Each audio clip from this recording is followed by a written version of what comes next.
Well, hello and welcome, everyone. I feel like a little girl at Christmas. I feel so excited right now. I do. Welcome to our Sunday gathering. And yes, you read it right, is number 223. Who thought that a short-term idea would be going on its fifth year now? And I am 100% sure this Sunday gathering will be going on for eternity. I do. I believe it. I do. Today, we celebrate memories, and that's our theme picked by our special friend and guest. We have the beautiful, wonderful friend, Kath Shirley, who's with us today. Kath will be doing our demonstration of mediumship, our prayers, and also giving our address. So she picked the wonderful theme. If you have not yet met, my name is Sandra Champlain. I wrote that book that's behind me, We Don't Die, A Skeptic's Discovery of Life After Death. I have two podcasts, We Don't Die, and also Shades of the Afterlife on iHeartRadio, with now 643 episodes total. So I am a girl committed, absolutely committed to giving you the very best reasons to believe in the afterlife, that our loved ones are still alive. They can still hear you. They are still part of your life. You will see them again. Help through grief, of course, and then also to help have an empowered life. And I know Kath, it feels the very same way. Not only is she a medium and a tutor, she and her husband, they're both advanced grief recovery specialist, a celebrant for funerals and weddings and more. She's just a beautiful soul. So I'm glad she's with me today. Our friends who are normally here, Carrie and Phil, they are traveling. So they are in Ontario, Canada right now, then heading to see many of you in Santa Fe, New Mexico. Our friend Darren, bless him, he just had surgery, hernia surgery, and it went a little bit tougher than they imagined. So it's taken him a little while to recuperate. So it'll be a couple of weeks before we see him back. So a couple extra prayers on his behalf would be great. He is doing well, he is, but he's sore. He really is. So with that, welcome to our Sunday gathering. Together about 90 minutes ish. The same link you used to join today becomes the replay link. And I think that's pretty much it. So buckle your seatbelts, boys and girls. We're going for a ride, and it's going to be a good one. With that, I'm going to send it over to Kath for our opening prayer. Thank you, Sandra. Would you just join me in the quietness, in the stillness of your very being as we send out our thoughts, our prayers, and our love to one another, to those who we know in this world and the spirit world, and also to the Great Spirit, no matter how we each as individuals perceive our God to be. We know, we trust, and we believe without a shadow of doubt that we are supported, that we are cosseted, that we are loved by an unseen being, and that unseen being, that power that drives every living thing in this world, resides in each and every one of us. And we know that through this truth and knowledge that we have through our experiences, that there is no such thing as death, that we simply move on into a world as yet unseen by our human physical eyes. And yet we know that when we sit in the quiet, when we welcome that world to blend with our souls, that it is a very, very real world, and that we can be aware of those who have gone before us, their love, their presence, the feeling of their relationships with us, and indeed the memories that we have. And so on this beautiful Sunday, when we celebrate the end of June and welcome in the beginning of July, we open our minds and our hearts to the possibilities that are to come, and we celebrate all that we have done, all of those beautiful memories. Maybe some of those memories are not quite so good.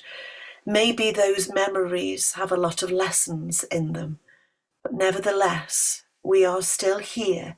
We are still putting one foot in front of the other, sending out our love, caring for one another, caring for those who need us. And so on this day, we also send a prayer of healing and ask that all of those in need, those who we know and those we don't know, receive the guidance, the support, and the love that they so need at this time.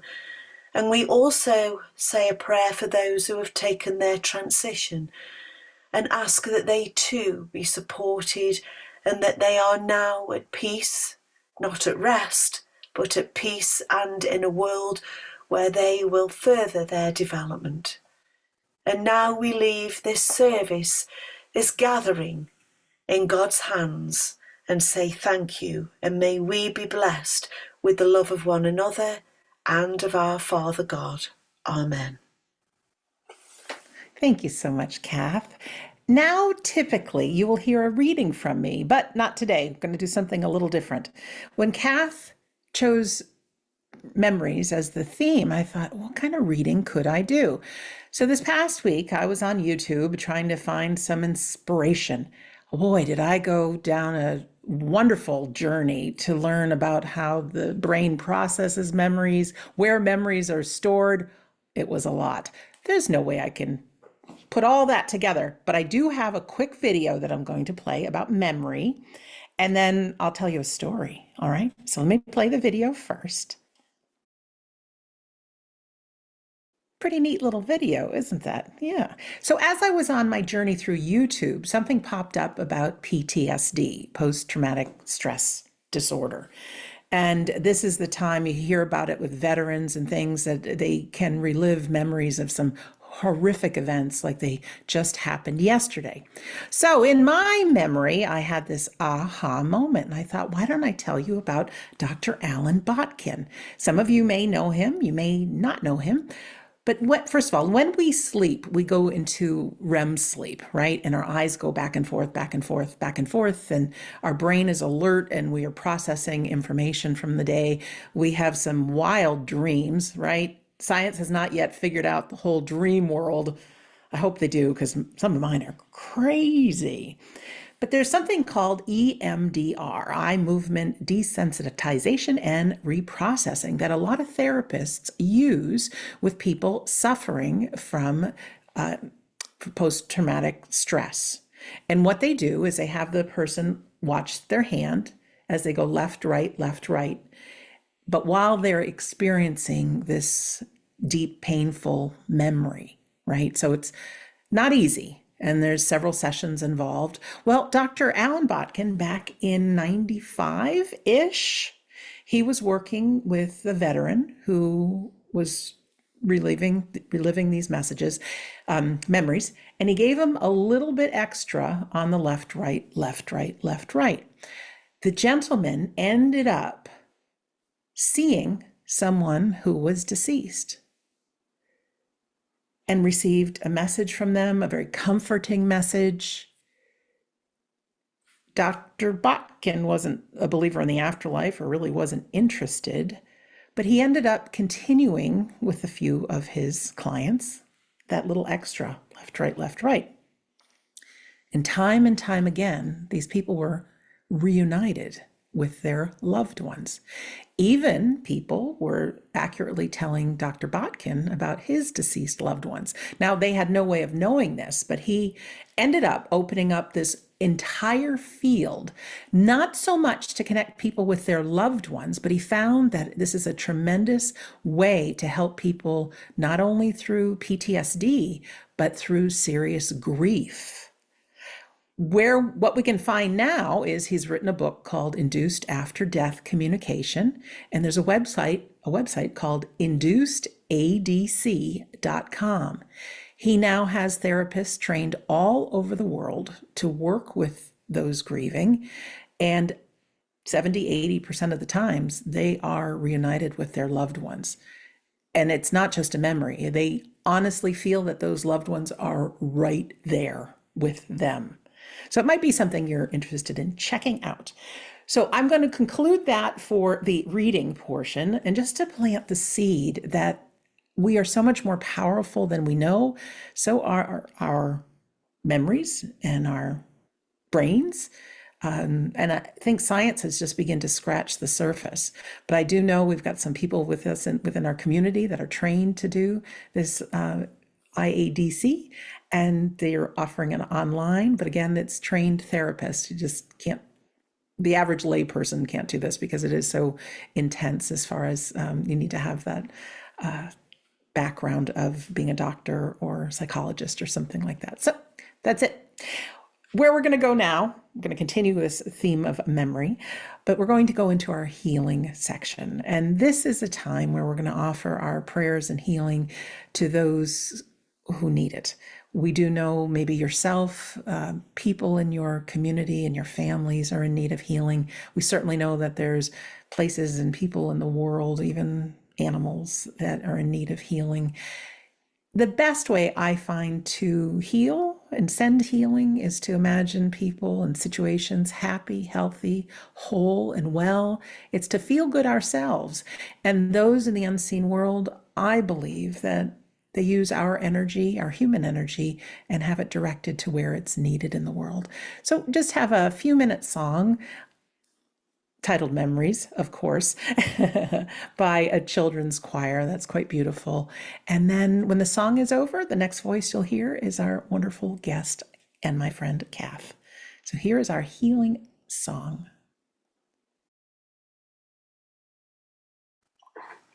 Beautiful. Absolutely beautiful. Thank you, Sandra. I'm sure that's cheered everybody up. What a beautiful song, and seeing those children as well having a wonderful time. And hello, everybody, and thank you to Sandra for such a lovely, warm welcome, my friend. As always, she really is the hostess with the mostest. And memories are something that are an amazing part of who we are. They're an amazing part of our lives, and they connect every person we've ever met and all of our experiences, and I'm not sure how far back your memory goes. It's difficult to think of our first memory. Some people's memories can be, I know Mitch's first memory is when his brother was born and he was taken to see his newborn brother, and he was 3. So that's quite an early memory, isn't it? But when we think about the things, I noted and remembered that one of the things scientists aren't always sure of is that how we remember certain things and we don't remember other things.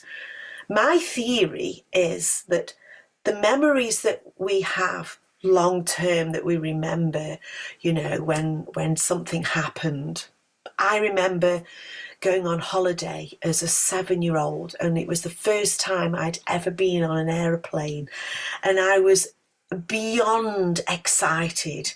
I nearly made myself ill. I was so excited, and we were going to Ibiza. And then the next memory I have is when we were in Ibiza, and in Britain we don't have heat like you might understand heat. If it's 25 degrees, we're all going, oh, it's too hot, it's too hot. But it was sort of 30 degrees, and I don't remember experiencing that kind of heat and it being dry, because here it does get quite muggy. And seeing these lizards, and they just hopped over your feet as they were just going about their business. And then hearing crickets at night, that I'd never heard crickets in my life. I was 7 years of age. And all of these things I remember because they were firsts, but also they have an enormous amount of emotion attached to them. Went with mum and dad and my brother and my godmother and her husband, my uncle. And I remember we had an absolute blast. We only went for a week because we didn't know if we'd like it. So that was the reason why we only went for a week. It's unbelievable now, I know. And then I also remember in the same year, my grandfather passed away, and I was only 7, and I do sort of feel cheated that I only knew him for 7 years of my life, and he was the most amazing, quiet, calming, wise, gentle gentleman who I couldn't sit on his knee enough times. I sort of clung to my grandfather like a limpet around his leg or around his waist because I just wanted to be with him. And maybe that's why I did, because I wasn't going to have him for very long. And and of course we have so many wonderful memories of the firsts of things, or things that we do emotionally attach ourselves to. When I got married, I've only done it once, although I do remind Mitch that he is my first husband, just to keep him on his toes. I'm joking. But when we come to later life, our memory, and I do believe it's more or less our short-term memory, is not so great. And we do remember things that go way, way, way back. And it's amazing. I do think that our brains are an absolute masterpiece. I don't think that there is one piece of machinery that man has been able to make that can better the human brain, with all of its facets, all of its functions, all of the things that it does. It's just an amazing, astounding piece of machinery. But our memories makes me wonder, is it our brain or is it our soul? Because we store those memories. And when we go to the spirit world, we often find, I'm sure you've noticed, that the spirit would like us to remember things that they've done with us. They like to remind us of all the things we've done, the good, bad, and the indifferent as well. And they do like to remind us how much we are loved, how much of our relationships with one another is also stored within our memories. Our memories are not just what we see, but what we hear, what we feel, what we smell, what we taste. I mean, sure, the majority of us have at some point drunk too much of a certain flavour alcohol and can never, ever, ever drink that again because it's made us ill. So that memory might make us smile awkwardly in a few eye-rolling moments, but we remember it and go, no, never again. Never, ever, ever again will I have that. For me, it's ouzo. Oh, no. The smell, the taste, no. No, too many bad memories with ouzo. And it's things like that, isn't it? But we have memories of foodstuffs. If I say to you, what is your favourite food? It will be a certain cuisine. It may be attached to a certain memory of being on holiday or being with a certain person in your life. Or it might be attached to say a celebration, a first time you tasted something. I remember, it was a long, long time ago now. I used to work in a hair salon and I was the Saturday girl. So I'd be about 14 years of age. And we went to this very, very posh restaurant that I'd never been to. And I was of an age where I'd not really been to many posh restaurants. And we had snails. And I'd never eaten snails. And I didn't know what to expect. And my first thought was, oh, good grief, no. No, no, no, no. Everything inside me said no. But part of me said, but you don't know. You've never tasted it. You might like it. I think I ate 6 altogether by the end of it. I found that I quite liked it. And that saying, tastes like chicken. Well, it did. It did taste like chicken. So I thought it's just like chicken. It's fine. Notwithstanding the fact that I had this kind of metal machinery clamp thing that I'd never used either. And the whole salon was in hysterics because I'd never eaten snail. So bear in mind, I didn't know how to excavate the snail from its house, from its shell. And the first time I did it, it just went straight over my shoulder. So that caused much hilarity. So I do remember that. And I also know, because I've witnessed it quite a few times, that people will say to me, when I sit with them and we talk about the memories of their now deceased family member, no matter how they changed, no matter how life evolved, we've always got those memories. We've always got those good memories. And it is often good memories that people will bring back. And it is the things, the memories I talk about, as I know, I mentioned to Sandra, I have 7 funerals coming up this week. So there's a whole range of memories of that people, remember. One chap, he's remembered for being precise, a bit of a perfectionist. He was a football fanatic. He was a very fussy eater, and he had a unique sense of humour. Another man is remembered for being quite adventurous and lived in lots and lots of different countries in his lifetime as an engineer. And he gave the best hugs. And when he gave those hugs, even though you parted, those hugs stayed with you. He had an amazing amount of knowledge. He helped us with our homework. All of these things that people can just tell me off the bat, over and over and over and over and over again, and tell me these things that made this person in their lives the very special and unique person that they will always be remembered for. And whilst here sorting out things that are really unbearable and very, very sad, which they have to do, there's always a lot to smile about. There's always something to be grateful for. And even sometimes in the face of adversity and diversity, we remember those things that brought us and bring us the greatest joy. Now, some of you may remember that last year we took our grandson to Lapland to see the real Father Christmas. And it is a memory that he still talks about. Well, he's only young still. He's 9, so he will remember. But he did say, and I'm Nanny, I will remember that for the rest of my life. And I will remember the joy on his face. And he cried.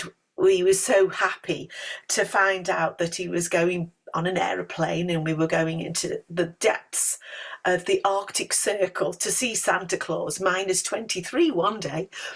And I won't forget that, because it's that shared experience, and what it brings to a person is a kind of joy and love, an overwhelming sense of being so grateful that we have had this experience, that we remember this, because you are emotionally attached, and it brings your soul alive, and your soul will attach itself to that memory. Am I ordained? No.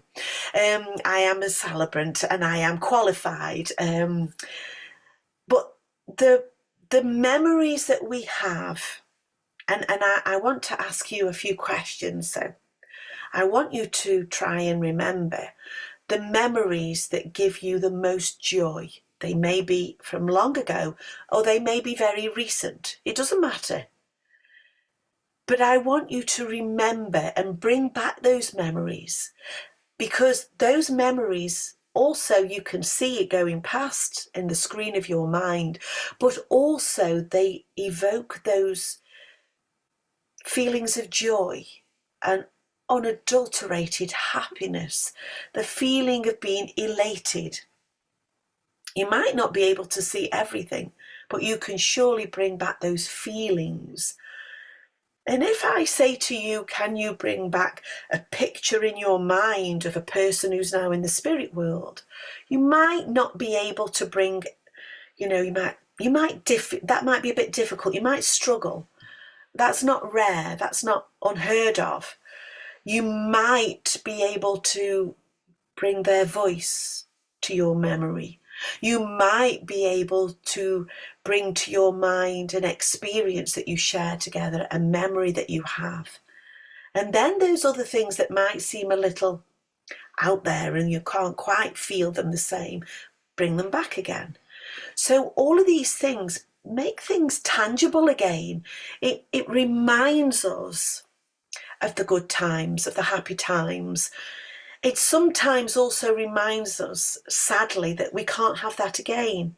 And I do understand, being a grief specialist, that in those early days of grief, when we remind ourselves of the silly times, the times when it was oh so good, and we laughed until we cried till our sides hurt, it might feel a little bit too soon. However, you will also find that you will be able to look back one day and feel that sense of gratefulness that, yeah, I remember that. I remember the times, for me, I remember the times that me and my dad would sit watching old movies together. And we both have a love of Inspector Clouseau, the Peter Sellers movies, Pink Panther. And we would both go through the movies, him saying one line and me saying another line, and we would bounce off one another, being very, very silly, very childish, and there's nothing wrong with that. I do think growing up is a bit overrated. And we had the best laugh. No one else might understand it. No one else in the room would get it. My mother would often tell us that, oh, I don't get it. I don't know what you find so funny. But we would be howling, crying, laughing. And I can still bring back those things. I can still bring back those things, where we laughed about the silliness of life.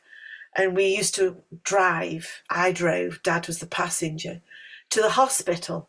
And every time, without fail, there was an idiot on the road. I'm sorry if that sounds strong, but and I would say, they're everywhere, Dad. He would say idiots, and I would say, they're everywhere, Dad. And he'd go, look at them, look at them, look at them, look at them. And it's true, they are all over the place. And you think they should not be driving. But nevertheless, it gave me and my dad something to laugh about. And really, all of the memories that we have, I don't think we could ever put them all, into one book, you might say. There are so many. So it's hardly surprising that when our brains are full, we find that some just drop through a little bit. It was once described to me by a psychiatrist that when we're young, it's like a new computer. And when that new computer's first turned on, you notice how it flies through to the front end. Oh, and ping! As it gets a bit older and you've put so much on your computer and you've saved so many things and you've uploaded so many things, that computer starts to get a little bit sluggish. It starts to get a little bit slower, and you sit there tapping away. Oh, how long is it going to take before it goes ping? Hello, your computer's now ready to work with. It takes a lot longer. That's me of a morning. I feel like that sometimes. I don't know about you. So, with all of that in mind, our memories are precious. And it's great that we can hold on to them. So maybe also those very, very, very, very precious memories that we have, just a theory, they're so precious that we hang on to them. We're so precious that we don't want to let go of them. What we had for lunch last Thursday is irrelevant in the great scheme of things. But the experiences we have as children, the great firsts in our life, falling in love, getting excited and going for a new date, that's all exciting stuff. And we've done our makeup Men as well, I'm not bothered.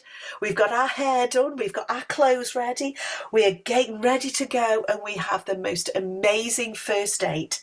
And those butterflies start to go, and we find that it doesn't matter what we ate on Thursday because it was probably something liquid like a coffee or a tea or something because our appetite's gone, or the first time we go on holiday, or the first time that we kiss somebody.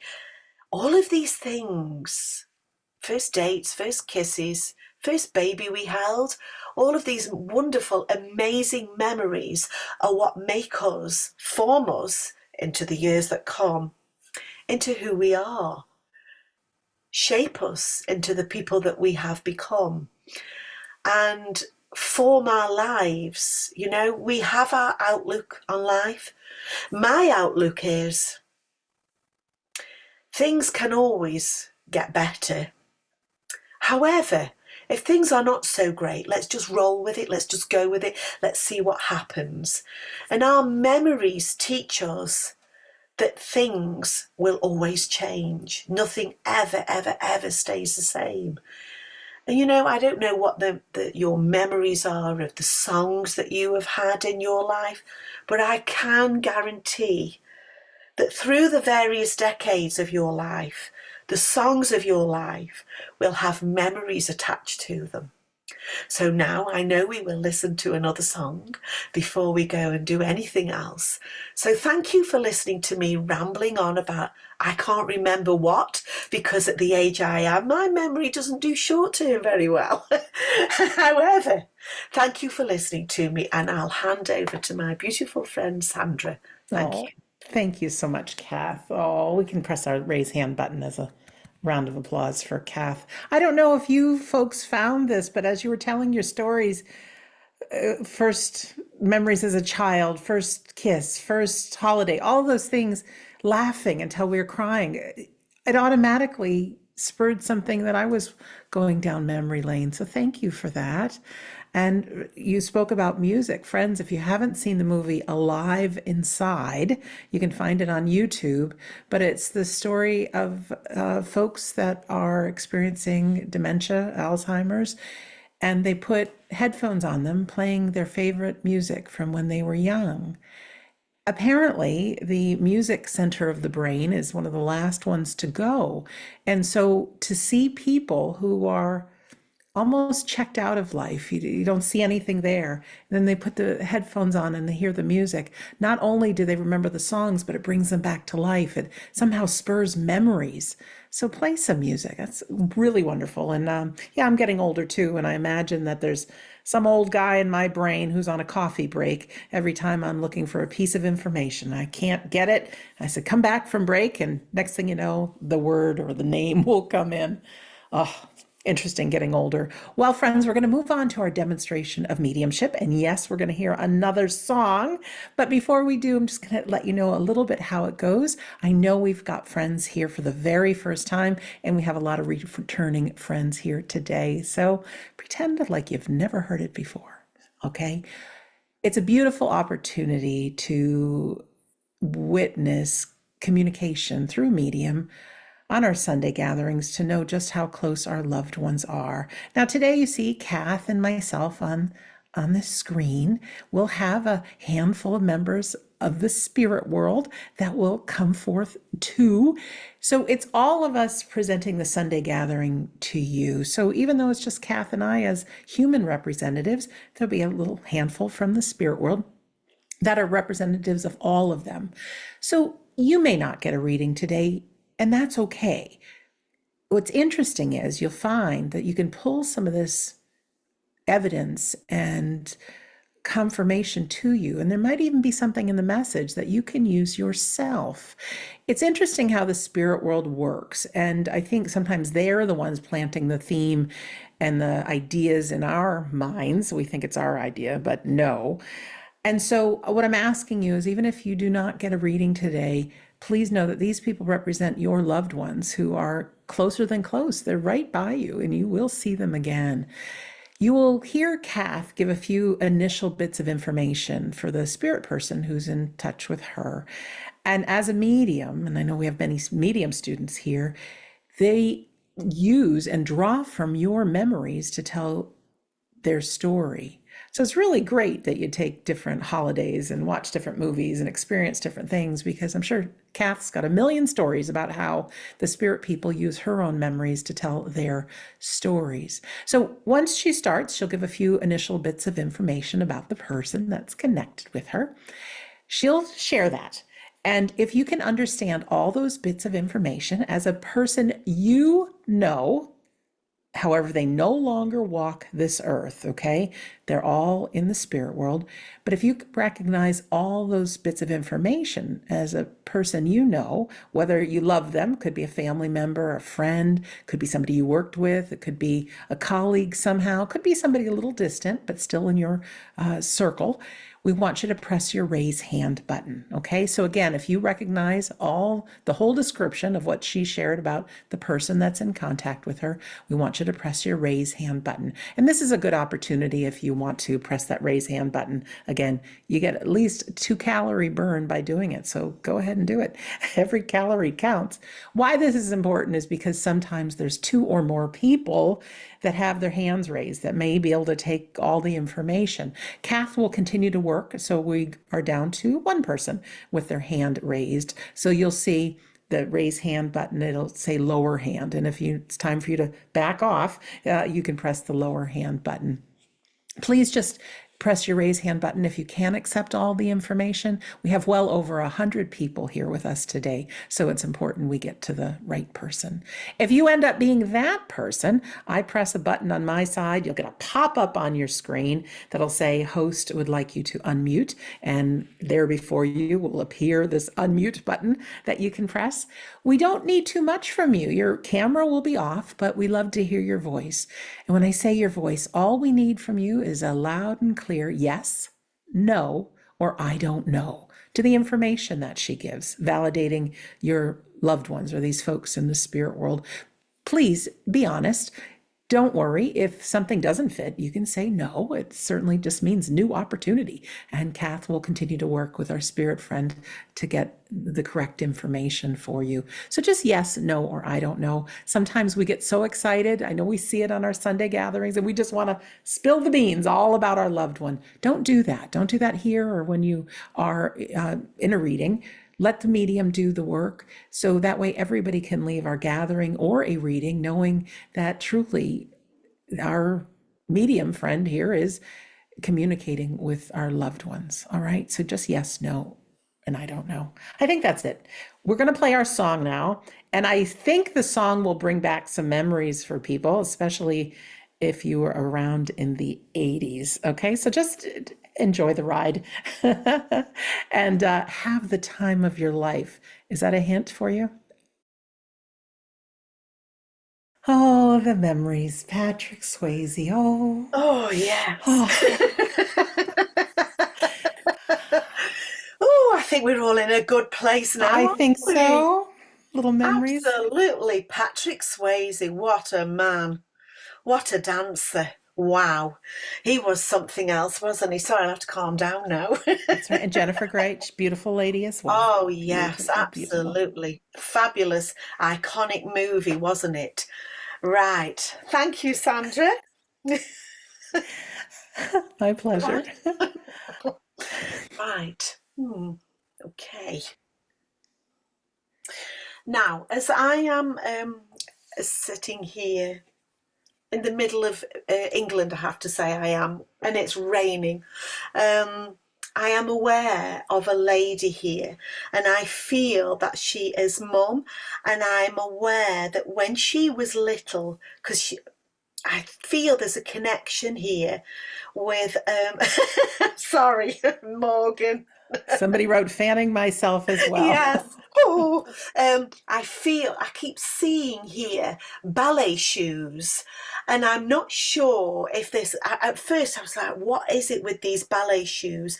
But I feel that Mum would have taken her daughter to ballet lessons, and I don't mean she pushed, but she was encouraging, and she used to do a lot of running around. here, there, and everywhere, dance lessons. It's funny, isn't it, how that memory, how that movie clip brought that around. But I'm aware here that this lady herself would have been a wonderful dancer. I don't feel that she could ballet dance, but I'm aware here that her daughter would have been a ballerina. So does that make sense to someone? A lady, obviously, daughter here, please. Does that make sense? Thank you, everyone. If you could press your raise hand button, if you could take all that information.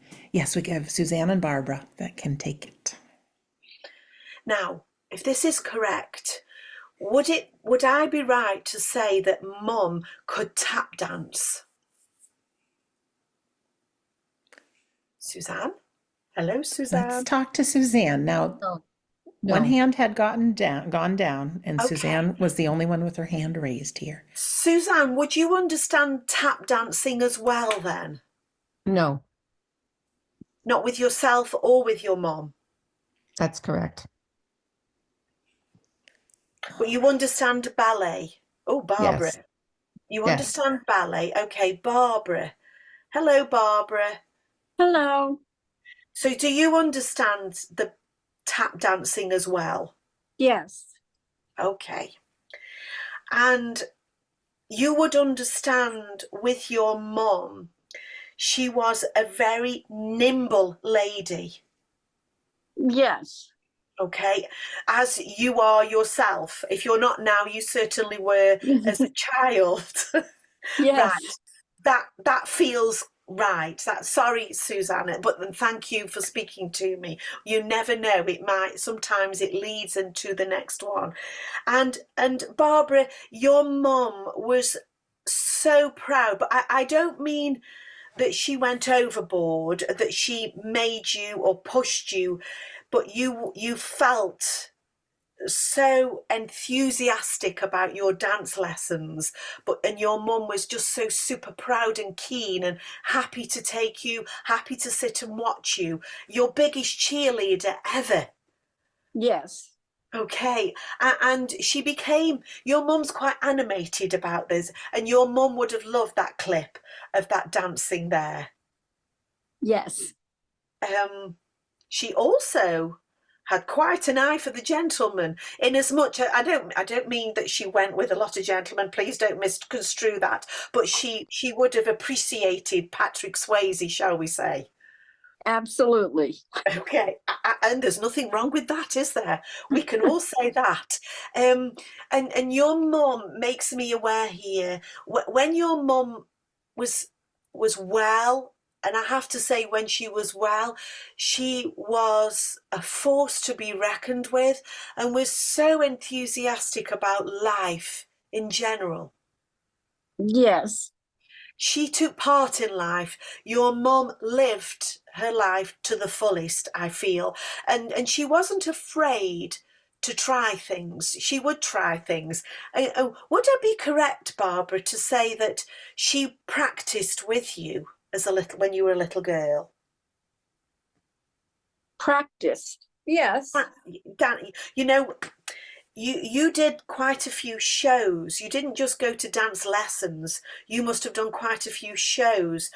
Is that correct? Yes. Which require, now my girls didn't do dancing. After we bought the tap shoes and everything else, they decided, I don't want to go. Which is great when you spent all that money on all the equipment. However, that wasn't you.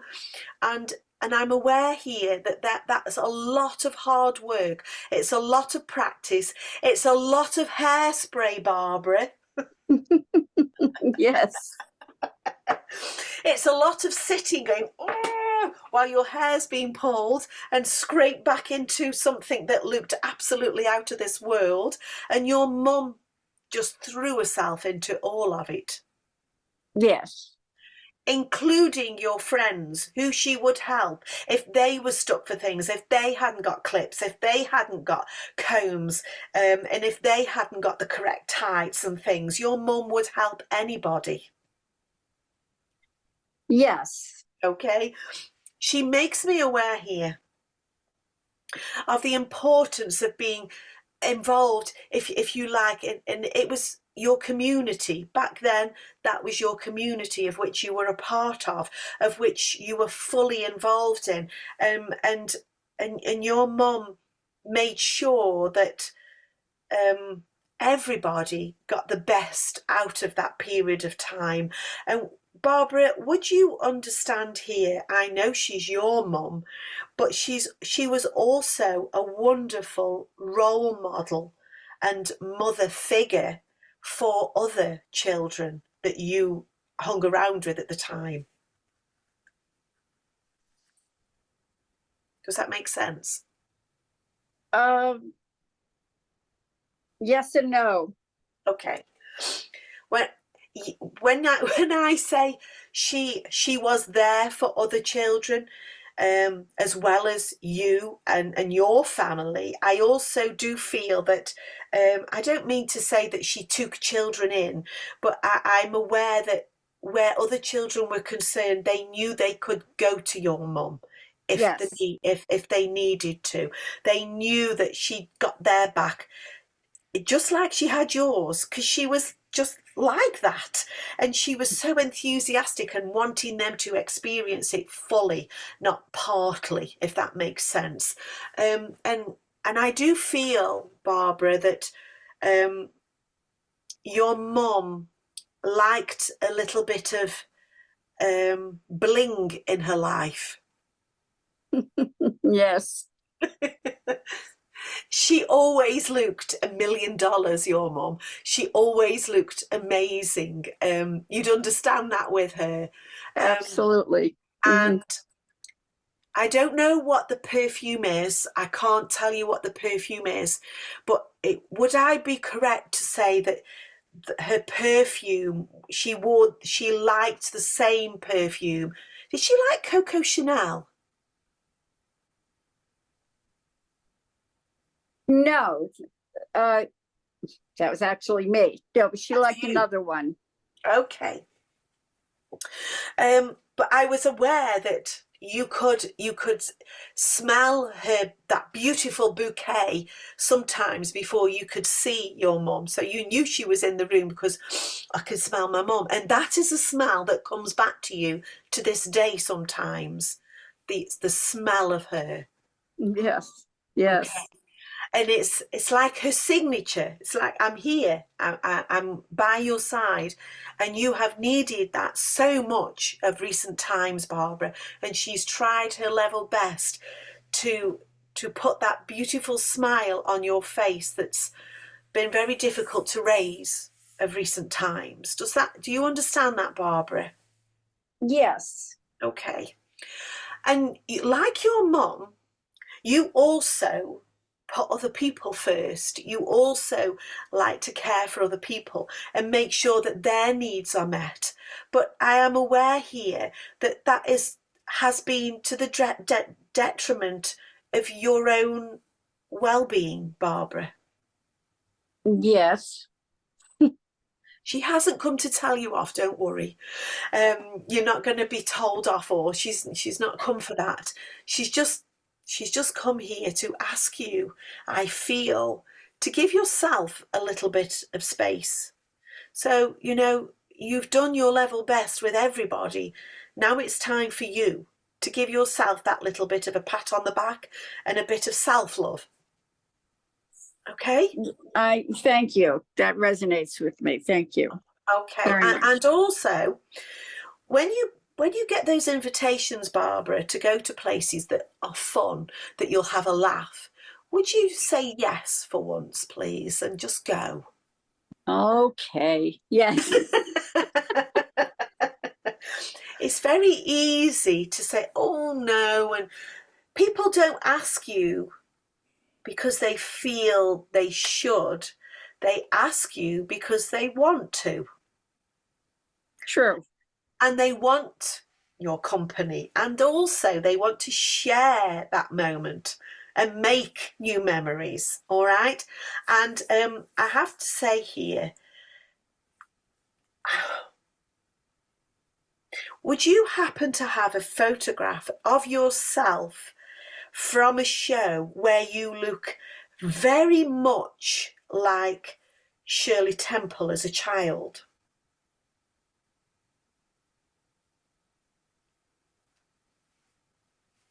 In a show, no.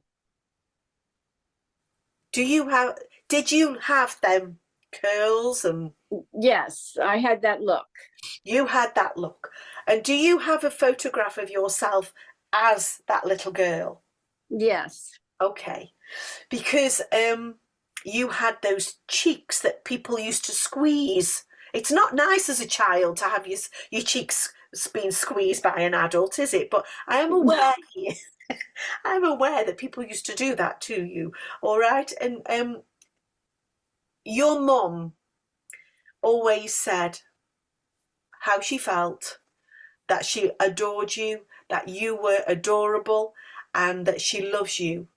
And she was never afraid to show that to you. She might not always have said, I love you, but I'm aware that she showed you just how much she cared. And I hope that you can feel that gentle squeeze coming your way and that hug coming your way, Barbara, because she very much is trying to make you aware that you are still adorable, that you still have cheeks she wants to do that with, and that she loves you very, very much. And thank you for speaking to me. And thank you. Thanks for bringing her through, and I feel it. Thank you very much. You're very, very welcome. You are both two amazing ladies, and thank you. As you are. Thank you. Oh, bless you. Thank you. Now, I am aware of another lady here, and I am aware that before she passed to the spirit world, she would have had to have had surgery, because that horrible feeling of having that tube when it gets so far and you feel that automatic voluntary reaction that takes place there. But then afterwards, I was aware that she had sore throat, and I am aware here that this lady, she makes me aware she has the most fantastic sense of humour. And I want to say the family were relieved that she couldn't carry on talking in quite as much gusto as she had done. And I feel that this lady, I want to say she worked, no, not worked. She lived as a carer. So I'm aware here that she cared for a family member, but that her health meant that she couldn't do that anymore. But I'm aware here that both she and her family member would have needed a carer, or carers should I say, coming into the home to look after herself and her family member. And I felt that I want to again to speak to daughter. Does this make sense? Thank you, Kath. All right, friends, who understands this information? Go ahead and press your raise hand button. Okay. Naomi has her hand raised. Oh, so does Shelley. Okay. Okay. So I'll speak to Naomi first, if I may. Naomi, does this make sense to you? Hi, Kath. Yes, for the most part. Okay. Which bit doesn't? She wasn't necessarily a caretaker in the sense of taking care of somebody who was ill, but she did everything in the home. Would you understand, Naomi, the need for having carers coming into the home? But I felt that the carers were not only looking after mum, but another family member as well. Does that not make sense to you? Not fully. Okay. Does that make sense to you, Shelley? Yes. That the carers came in to look for mum and another family member? Yes. Okay. Right. Oh, it's the second person again, isn't it? Right. Okay. We'll just move forwards with this. And Shelley, if this is correct, would you understand your mum having a bit of a husky voice when she came home from that surgery? Yes, and it was my mother-in-law who was kind of Your like my mother-in-law. mother. Okay. And she was quite self-deprecating in as much as she could laugh at herself, and did do. Yes, And yes, would have said things about, I bet you're all relieved I can't speak very much, because my goodness, this lady could talk. yes, yes, A lot. And a lot. I also want to say, please don't take this in the wrong way, but you know when you're watching TV and you're wanting to hear what's being said on the TV, this Yep. lady, she had her own running commentary going on, and I'm Yep. thinking, oh, please stop. I desperately want to hear Yes, what's going on. And she was, yep, yes, and she would even say, oh, right. come on, stop it now, shut up, telling herself to stop Mm, it, you know. She, yes, um, and when she was the carer, she didn't put up with any nonsense. Nobody dared argue no, with her. And if no, I say to you, Shally, she was always right. Didn't matter what it was. yeah, pretty much. She could, I mean, yeah, yes, I feel I can now say, now she's in the spirit world, she realizes that not wasn't necessarily so. But when she was yeah, here, she was always right. And even yeah, when she wasn't right, she still fought her corner to make it look like she was. And yes, oh, I'm sorry, but I'm right. And she, in the nicest possible way, Shally, she drove you nuts. yes, There were times when you could smile about it, but I'm also aware that there were times when it was very difficult to smile about it. yeah, When she did things, you think, oh no. yeah, And of course, being the in-law, it's very difficult, isn't it? It's a very difficult balance. However, I'm also aware that, she adores you, Shally, and she feels you might be an in-law, but she feels that you are more, in some ways, more like a daughter. And you forgave yeah, her many things, and she yeah, is aware, with the yeah, memories that she has, that she wasn't always the easiest of people to get along with. It took a lot, but bless you, Shally, you never brought it to a head where it was uncomfortable. You smiled. You went into the kitchen quite a lot. yeah, And you were always the most polite young lady. And you have been the best thing to happen to her family. Does that yes, make sense, Shally? yeah, Yeah, you have been the best thing. You have made people look at things in a way that they could never see before, and she couldn't see before, but yeah, you helped her to understand and realize, that wasn't right. And whilst that one word, sorry, I wasn't right, or that wasn't right, or do you forgive me? But saying sorry was difficult. She could say words and sentences and yeah, things around it, but actually, Shally, I'm sorry, was difficult. However, you two had a very unique and memorable understanding, and she knows that you forgave her, and she was always so very grateful. Hand on heart, you were the best thing, a oh, blessing to her in her life. And Charlotte, would you also understand that there were some people in your family, in your extended family, not your personal family, but in extended family, who got to understand through you that your mother-in-law behaved in ways that was because it was self-preservation. Yes. Yeah. You helped them to understand that because they Yeah. couldn't see it, they didn't know it, and you helped them to see it.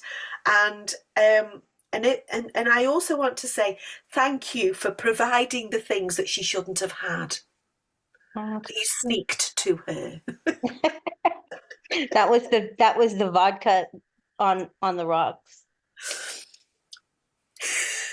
She was so grateful for that. And if I say to you, that helped to eliminate other people's voices and other people's opinions. Yeah. I love this lady. And she had a raucous laugh. When she laughed, Yeah. it came from somewhere deep down here. I don't know where it really came Yeah. from. But she had, now, in this country, we sometimes say she got a bit of the devil in her. I think the Yeah. Irish say that very, very well. And your mother-in-law, oh my gosh, she had the devil in her sometimes. And she'd wink at you, and you knew that there was a bit of naughtiness coming your way, and she would just, to hell with it, I'm saying it. Yep. Yep. And she was like, she had these like cluster bombs, verbal cluster bombs, and she just boom and let them fly and Yeah. watch them. And oh my goodness, it was hilarious.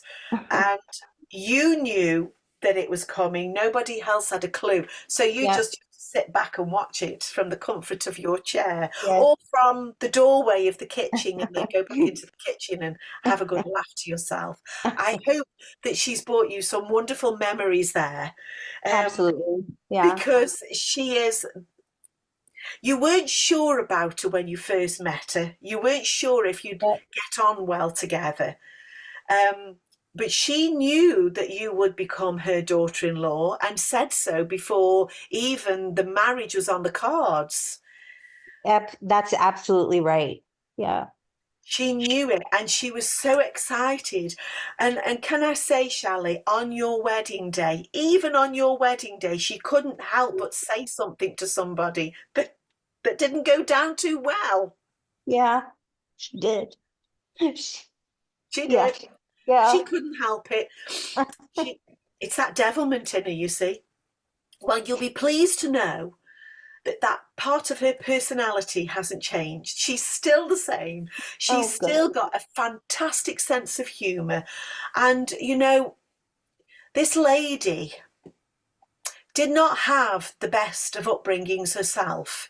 She had real difficulties. She did. And that's why she has this amazing sense of humour and devil-may-care attitude to life. And a little bit of that rubbed off on you because that was already there with you. So you could see, you know, the two of you together. Oh, Yeah. double trouble, really. Yeah. But We were double trouble. she is so pleased that that shy little girl sits at the back of the room, but Shally, with her big girl voice and her big girl pants on, tackles the world with that devil may care attitude, and it has stood you in good stead. It has got you to where you are, all on your own, I have to say, but she has been at your side in the last 2 weeks while you've been putting the world to rights. You have set motion events that you didn't think were possible. Yeah. And your family are reaping those rewards massively. And she is, oh, you know that cartoon where you see the heart going like this? Yeah. I think it's Jessica Rabbit, isn't it? I think it's on that where it goes like that. Well, that's what she's doing.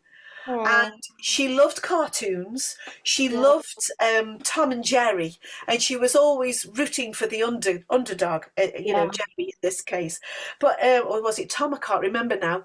Anyway, she wants you to know she's been rooting for you, and she's got all the flags out.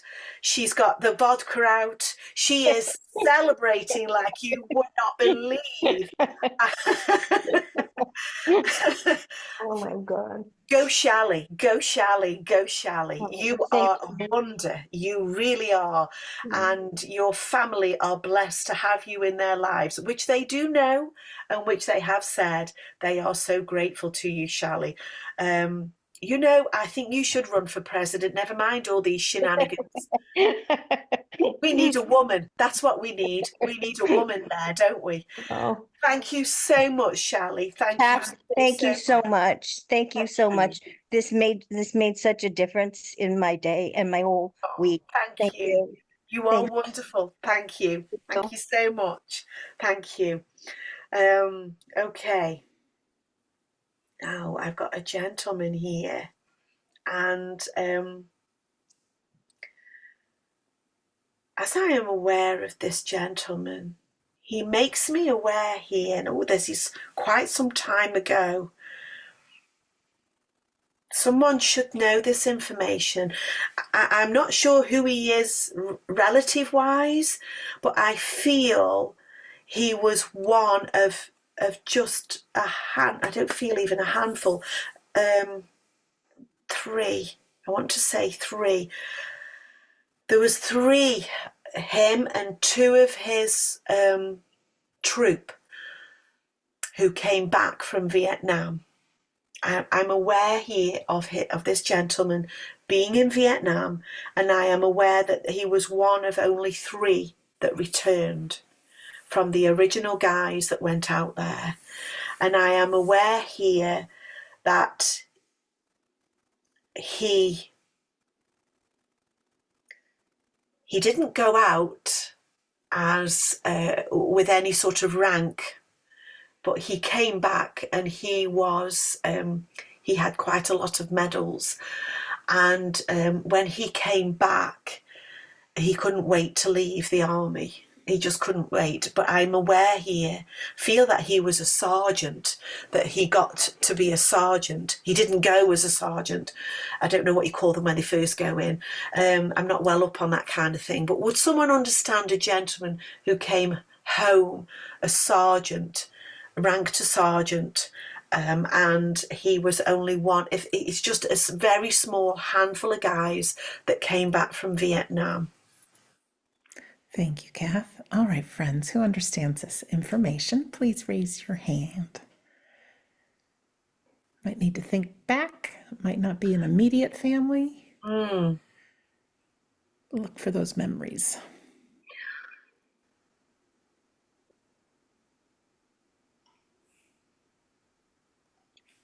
Okay. Okay, private to start with. Okay. Let's see where this goes. We have Lisa and Phyllis with their hands raised. Okay, Lisa. We'll start with Lisa. We had Phyllis, one. Phyllis, your hand went down. Can you still understand it, Phyllis? Hello. Hi, Lisa. Hi, Hi. Lisa. Hi. Does that make sense to you, Lisa? Yes. And if this is correct, Lisa, this man, I want to say he's a gentleman as well. Not just a guy, not just a man. He is very much a gentleman.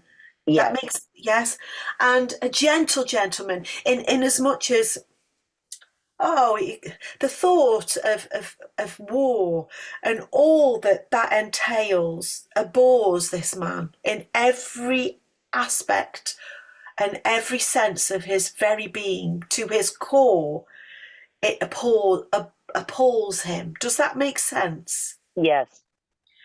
And it does with you too. Yes. It kind of makes you sick to your stomach to think that could take place. And I know that, goodness me, you know, it's all over the world, isn't it? Somewhere in our world. But this gentleman, I don't feel that he could actually talk about his experience of Vietnam. Would you understand that, Lisa? Yes. Just that he was just greatly relieved, but to be back home, and I never lived in a war zone. I can't pretend that I understand what it must be like. I don't think any of us who have never lived through it can actually. It's very different being in there in the real sense of the word, isn't it? And even coming back, I have this sense of like an unbelievability that he lived through it, and was such a lot of guilt, survivor's guilt, attached to what he went through. But I'm no doubt at all that every woman and man who go to war are a completely changed person afterwards. And this gentleman vowed almost to make a difference in life. And whenever an opportunity arose to help somebody, he did. Does that make Yes. sense, Lisa? And All of it. he wanted to make a difference to other people and desperately wanted to make other people understand how senseless it all is and how devastating for millions of people worldwide war is. And he could never get around the fact that, I'm not going to get political, but those up there, how those who make the decisions can make them when they don't really have that lived experience. But he did, by golly, he did make such a difference. And I'm aware here of his sensitivity and his sensibilities. He makes me aware here he made a difference to your lives, but by gosh, you made a difference to his life too. Does that make sense, Lisa? Yes, it does. And you two have such a tender, and you know the song "Love Me Tender." I can Yeah. hear that, and I can hear that in my head. And he would have sung. I don't mean he wanted to be in the limelight, because that was the last thing in his mind. But he had such a sensitive soul, and he could, when I said about a gentleman who gave hugs, when this gentleman gave hugs, you could feel it even when you weren't with him. Even after he walked away, you could still feel the essence of that hug. And he makes me aware here that you two had conversations that every single time he learned something, and so did you. Does Yes. that make sense? Yes? Yes. And I'm also aware here, this gentleman liked pie and ice cream. Yes. Yes. He wants to give you an enormous portion of sweetness of pie and cream. Yes. Oh And boy. Yes. He would make a big piece and say, "You're going to eat it all." yes, even if you didn't want it, you had to eat that Yes. pie. And he loved to spoil you, treat you, and make you feel that there was no one in the world looking at you, no one in the world who could love you like he could. And that is exactly what he's doing now. He's making me aware that nobody in this world could love you like he does. And he knows that there isn't a person in the world who loved him like you did and still do. Yes. That is Um, my God. he is, there are a lot of songs that you would have sat together, you on his knee and him rocking you, and you would have sung them together. More like lullabies at times.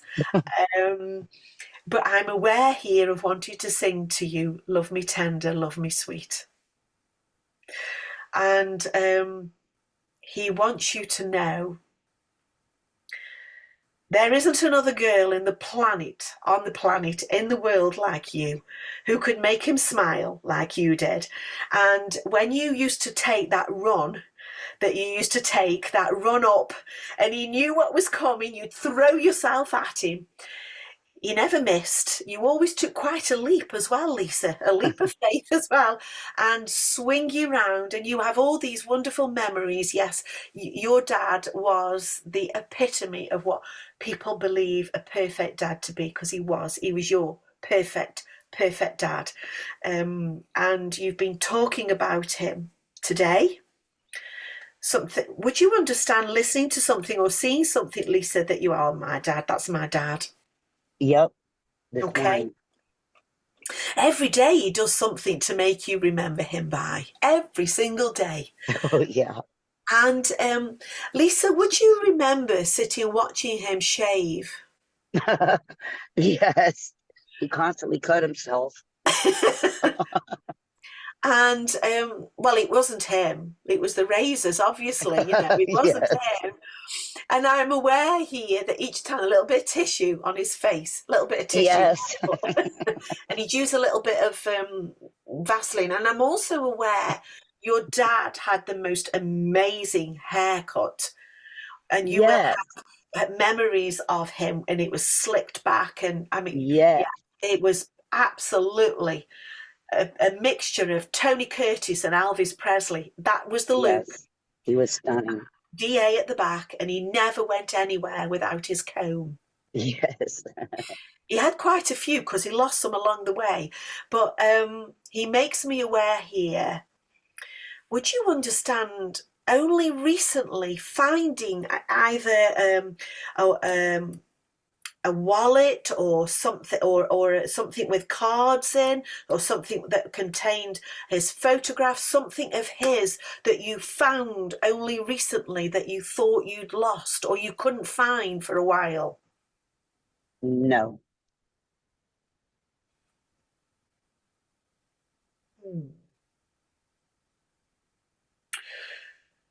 And what you wouldn't understand having a book of your dad's or an album with his photograph in, and finding something that it's like, oh, I didn't know that was in there. Yes, I found a picture. He and I only have that one, and I found it in my phone yesterday. Right, okay, because I was aware of wanting to find something that's like, oh my gosh, and it filled your heart with absolute joy. And he's aware that there's still that tinge of where that you feel that pain in your heart, and that lump comes here. Yes. But and you suppressed it because you didn't feel you should let it go. Lisa. It's okay, because he still does it. He would still like to walk in and pick you up and call you baby and sit with you. And that is the truth, because the spirit world still miss our physical presence as much as we miss theirs. But he does want you to know, when you kiss that photograph, he kissed you back. Oh, thank you. Thank you so much. Thank you so much, Lisa. What an amazing dad. And he's so humble. And Yes. my gosh, he did so much in this life, humanitarian, in a humanitarian way. And he helped so many people, from giving someone $1 to going and buying someone a coffee, making sure Yes. you ate your pie, sitting with Yes. you, going through your homework until your head was ready to explode, but you got Yes. it. You did that math, you did it, and you got the exam results you needed to go on. So what a guy. Yes. He's my What a guy. decorated hero. He is. Lisa, is it correct he got a Purple Heart? Yes. Okay, that's what I saw, and more I know, but I saw the Purple Heart. Yep. Actually, I was drawn to the flowers behind Sandra, so the Purple Heart must be that colour, purple. I've I never can't seen see Sandra, but probably. Okay. I'm right here. I'm right here. Take a look at the flowers. Oh, yes. I've never seen a Yes. purple heart, so I wouldn't It's know. beautiful. And you treasure it, I know. Yes, I do. Thank you so much for speaking to me, Lisa. That Thank you. you Thank you treasure so all of that. much. Thank you, Lisa. Thank you. Thank you. I love you, Miss Sandra. Love you too. Thank you, Lisa. And Kath, thank you so much for you. just, you've made such a difference in our lives in so many ways, and me personally too. So we love you. Thank you. Thank you. I love you too. Oh, you are a star. To find out more about Kath and her wonderful husband, Mitch, their website is thesoultrust.com. And once a month, they offer a free grief cafe. It's not recorded, it's just a private time. And they share, and you can share, and it's really lovely. The next one will be the 25th of July, starting at well, whatever time it is in your time zone will be right now. Okay, that's July 25th. Everything I mentioned, you're going to find at wedon'tdie.com. You can click on the store page. All right. First of all, with our friend Scott Milligan and myself, tomorrow we start a new class. It's called Trance in the Altered States. It's a different kind of mediumship class. It's a kind where you don't do paired work and breakout rooms or anything. It's an opportunity really to slow down and quiet your mind and blend with love from the unseen world. It's for everybody. Anybody who's interested, you can join us for that. On Tuesday, he has Sitting in the Power Hours. It's like a spiritual recharge. And then normally on Friday, listen up, everyone who's registered for Friday, we do what's called In the Arms of Eternity. I just heard from Scott, and he may need to switch that to Thursday night. I will send you an email with the details. It may be a different Zoom link. If you're already registered, don't worry. If you can't make it Thursday, I will send you the replay, I promise. So stay tuned. I'll know more from him sometime this evening. That is an opportunity to sit for healing, followed by a demonstration of trance mediumship. Our friends, Carrie and Phil, are traveling, but they have entrusted our wonderful friends, and you've seen them on the Sunday Gathering, and you'll see them next week on the Sunday Gathering. Tim and Shirley Ann are going to be hosting their classes and their psychic and medium practice sessions that all begin this week. All right, there's 5 classes in the month of July, Tuesdays, Wednesdays, Thursdays, different classes depending on what you're interested in. Again, if you go to wedon'tdie.com, I've got the page called At Home Courses. You can easily see what's coming up on which day. They're starting their training back up again for new students on the first week of August. So I have those details there as well. Mediumship is a great thing. You don't ever have to be a medium, but I tell you folks, miracles happen within those breakout rooms. You learn how your soul communicates. They're fantastic. They really are. Our tutors are all traveling, so you can catch them live somewhere. Scott's going to be in Brighton, England, and at the Arthur Findlay College, also in the Netherlands later on this year. Carrie and Phil, they're heading from Ontario to New Mexico. They'll be in Florida, also in New Jersey in the United States. So you can find everything. Just go to wedon'tdie.com. I've got pages for Carrie and Phil, a page for Scott, and everything's there. Also, what do I want to say? Yes, next week registration is available. I've got 2 new podcast episodes that are great. One of them is by a young man. His name is Boo Boo Garcia. The poor guy, he grew up in a gang with gang members as family members. He witnessed so much, dealt with alcoholism and abuse and everything, and talk about turning your life around. He is now just a wise and spiritual soul, and he leads his own podcast and interviews some pretty big people. So it's one of those stories, I just heard it 2 days ago, that goes from anything is possible. No matter how bad you have it in life, you can turn your life around. So you'll see him as my most recent episode at We Don't Die Radio. Last but not least, a shout out to all of our friends who have donated to make our Sunday gathering possible. We thank you. We never pass around a plate or post a link, but if you are interested in giving, we won't turn it away either. If you go to wedon'tdie.com, click on the Sunday gathering page, there's a tab there if you'd like to donate. if you can. If not, we understand. Also, you can watch past replays and register for upcoming Sunday gatherings. So just a couple last words from me before I turn it over to Kath. Just a reminder about memories. And so often we give some great tools for the week, and I realize I forget them myself. So how are we going to put these things into play? Well, yes, we can make post-it notes. They say that if you can engage your visual center of your brain in a memory, that your mind picks up and stores visual images the easiest. So if you don't remember somebody's name so well, maybe you can tie it in with something that you can remember a picture. Can't think of anything right off the mind. Oh, Mary, you meet somebody named Mary, connect it to Merry Christmas, something like that, and see a Christmas tree. Just an idea. All right. Also, play music. Don't be afraid to play some of that great music from when you were younger or your favorite tunes. And don't be afraid of memories. Let them in. You're going to see your loved ones again. You're going to continue making memories. I know grief is the worst pain we're going to feel, and it is tough. It really, truly is. But try, like Kath says, to remember those good ones, okay? And they can bring back the emotion, the feeling, the love. And sometimes I do think that when we evoke those memories and emotions, that's like a little knock, knock, knock. Whoever your loved one is, that you're thinking about them, and they're right by your side. They truly are. As far as memory too, try to eat right, exercise, drink enough water, take vitamins like ginseng and ginkgo biloba. They all say they help. Puzzles, all those kind of things, and be gentle on yourself. Some of us, we're getting older and it's not quite working the way we'd like to, but be gentle on ourselves. Anyways, memories will continue to happen, and we'll make memories, and memories are a good thing. So with that, friends, I'd like to turn it over to Kath for the closing prayer. Thank you, Sandra. Divine and infinite Spirit, we thank you for the time that we have spent here today.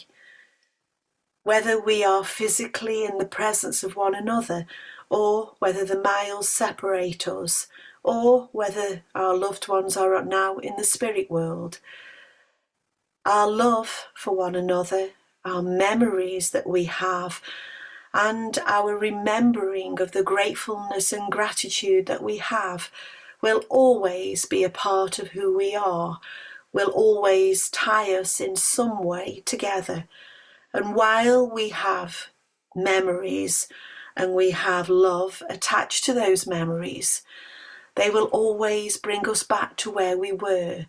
They will always bring those who have gone before us back into the forefront of our very minds. And as we go forward with this week, may we ask that we keep in mind our reverence to our Father God, that we share who we are with one another, that we never ever forget to be kind, compassionate, to say hello to a stranger, to put a smile on someone's face, and not forgetting to love ourselves first and foremost. Until we meet again, may we all walk in peace and in harmony. Amen. Thank you so much, Kath. Always a delight to be with you. And to you at home or wherever you are, thank you for joining our Sunday gathering. Thank you to our loved ones in the spirit world. We know you're oh so close, and we will remember. We will. So as we go into our closing song, as our video earlier said, one way to have a memory stick is energize it, really be in the moment and make it juicy. And I couldn't think of anything better than, remember the film Ferris Bueller's A Day Off? I'm going to play a song from that film. That's how Ferris Bueller lived. Everything was to the max. And I know this song will bring back some memories for you too. So here's this feel-good song. Well, shake it up, baby. Twist and shout. Go make some memories. We'll see you back here next week. Same time, same place. We love you. Mwah. WeDon'tDie.com is our home base, and thesoultrust.com for Kath and Mitch. Bye, everyone. Bye.